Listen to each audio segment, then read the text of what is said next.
The massive fundraising during the war helped fortify Morgan Stanley's status as the first-class investment bank.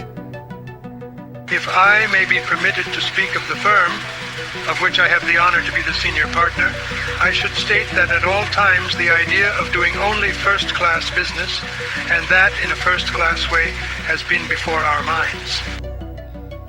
Investment banking is a relationships business. During and after the war, Morgan Stanley deepens ties with the government and a host of corporations.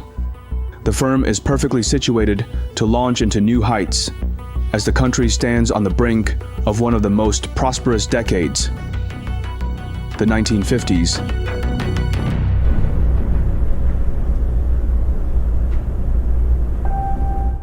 As the 1950s roll into the 1960s, America rides a wave of economic growth, the likes of which the world has never seen. By the decade's end, the GDP more than doubles, reaching astonishing heights. At the same time, Wall Street banks experience an explosive expansion, with their assets soaring from $152 billion to an astonishing $502 billion. As fresh industries burst onto the scene, they turn to Wall Street, hungry for more money to fuel their dreams. Ready to seize this opportunity is Morgan Stanley. During that time, Morgan Stanley was surprisingly conservative.